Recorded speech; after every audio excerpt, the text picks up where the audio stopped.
Olá, estou aqui novamente para refletirmos um pouco mais sobre as equipes e sua relação com o líder. Pretendo terminar de contar o caso sobre o qual começamos a tratar na videoaula 1. É fundamental que você se organize para ler a trilha referencial de aprendizagem e os conteúdos indicados em todas as unidades, incluindo as leituras sugeridas como o Saiba Mais. Sugiro ainda, sempre que possível, que assista aos vídeos e filmes indicados na trilha, pois eles são fontes complementares de conhecimento sobre os temas que estamos estudando. Além disso, é importante que realize as experiências de aprendizagem. Além de fazer parte da sua avaliação e valer nota, é uma importante oportunidade de trazer para a sua realidade o aprendizado sobre a teoria que estudamos até aqui. Essa videoaula tem por objetivo aprofundar os conhecimentos sobre a formação de equipes de trabalho. Na unidade 1, tratamos sobre a motivação humana. Na unidade 2, sobre a liderança. E agora, na unidade 3, mergulharemos nas equipes de trabalho que dependem da motivação e da sua liderança. Vamos iniciar retomando alguns conceitos importantes. Grupo é o mesmo que equipe? Não, não é. E o que difere um grupo de uma equipe? Alguns podem responder com pressa. São pessoas que possuem um objetivo comum. Ué, só isso caracteriza uma equipe? Pensem comigo. Vamos todos ao cinema, sentamos todos no mesmo lugar, com conhecidos e estranhos e com o mesmo objetivo, ver o filme. Somos então uma equipe? Claro que não. Como vimos na trilha referencial de aprendizagem, a interdependência entre os membros faz essa diferença. Para que se possa atingir o objetivo, uma equipe precisará lançar mão dos esforços, talentos e trabalhos de cada um dos seus membros. Sozinhos não conseguiriam realizar o que fazem em conjunto, certo? Pois é, partindo desse conceito, quero retomar o caso que comecei a contar na videoaula 1. Lembra-se da equipe do shopping center? Aquela que queria folga fixa? Então, eu havia mencionado que eles tinham dois problemas. O primeiro nós resolvemos na outra aula, mas o segundo vamos tratar agora. Os vendedores estavam com muita dificuldade de atingir as metas. Trabalhavam individualmente, competindo entre eles. Além de fixar as folgas, propusemos uma meta coletiva de vendas para estimular o trabalho coletivo. Lançamos mão de um treinamento sobre o trabalho em equipe e o que começou a acontecer? As vendas subiram. Mas como foi que começaram a trabalhar dessa nova forma? Os vendedores começaram a se apoiar mutuamente para o atendimento aos clientes.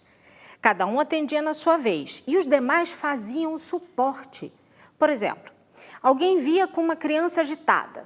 O colega que estava disponível trazia papel e caneta e ficava desenhando com a criança enquanto um outro colega vendia para a mãe, que ficava tranquila para experimentar o produto.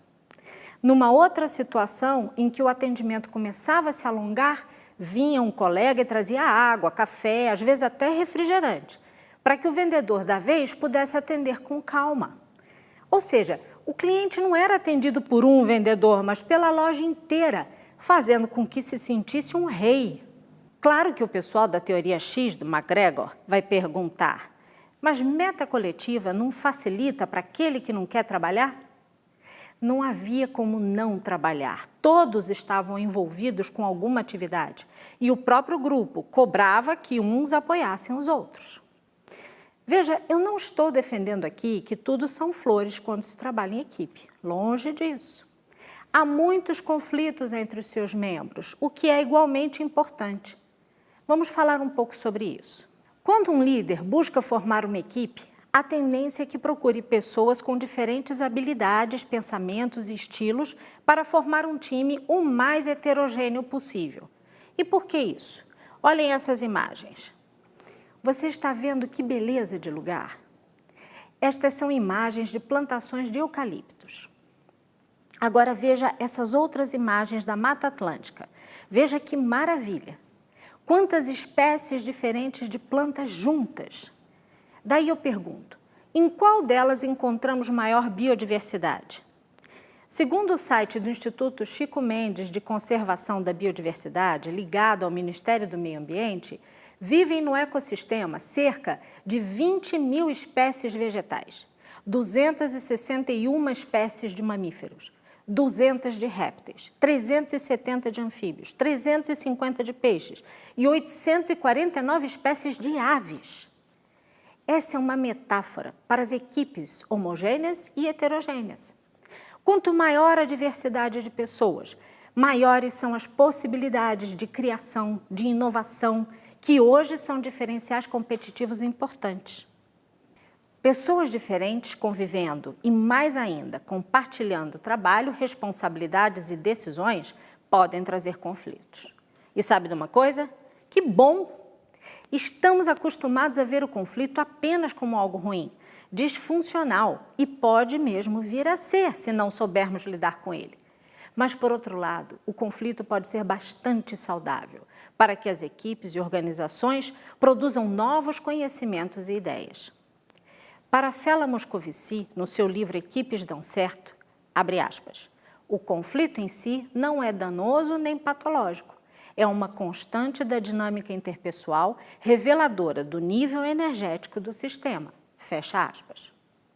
Dependendo da duração do conflito, do grau em que ele se aprofunda, do modo como é administrado, ele pode ter consequências benéficas para a equipe. A mesma autora elenca algumas funções positivas do conflito. Primeiro, rompe o equilíbrio da rotina. Segundo, desafia a acomodação das ideias ou das posições. Terceiro, aguça o raciocínio. Quarto, excita a imaginação. Quinto, estimula a criatividade para soluções originais. Eu costumo dizer que na posição de liderança é fundamental ter quem tenha a coragem de nos confrontar. É muito perigoso para o nosso desenvolvimento ter à nossa volta pessoas que concordem com tudo o que dizemos e fazemos. Em uma equipe não é diferente. Imaginar que todos concordem o tempo todo sobre tudo é pedir para se enganar. As divergências ficam muitas vezes mascaradas e discutidas de maneira informal na área do café, com outras pessoas, gerando um clima de fofoca e queixas que não ajudam a organização a melhorar. Para que as equipes possam lidar com os conflitos como parte natural do trabalho, há que estabelecer uma premissa fundamental. As discordâncias, a oposição, deve ser sempre ao projeto, ao pensamento, à ideia apresentada por outra pessoa, nunca à pessoa. É preciso entender que podemos discordar das ideias alheias sem nos tornarmos inimigos. Apenas pensamos diferente. E é este pensar diferente que nos fará travar um diálogo, uma troca de argumentos, explicando as bases dos nossos pensamentos originais, nos levando muitas vezes a abandonar nossa posição inicial e a construir um novo pensamento a partir dos argumentos do outro. Podemos terminar uma acalorada discussão sobre um projeto que estamos desenvolvendo e irmos juntos relaxar no happy hour, por que não? Não são as pessoas, mas as ideias que são conflitantes. Agora vamos assistir a entrevista de Steve Jobs. Veja o que ele fala sobre equipes. One of the keys to Apple is Apple's an incredibly collaborative company. And so, you know how many committees we have at Apple? No. 0. We have no committees. No committees. We are organized like a startup. One person's in charge of iPhone OS software. One person's in charge of Mac hardware. One person's in charge of iPhone hardware engineering.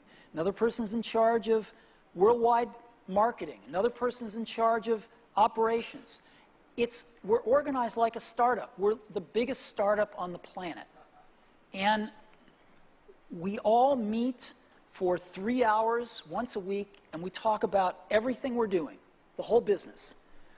And there's tremendous teamwork at the top of the company, which filters down to tremendous teamwork throughout the company.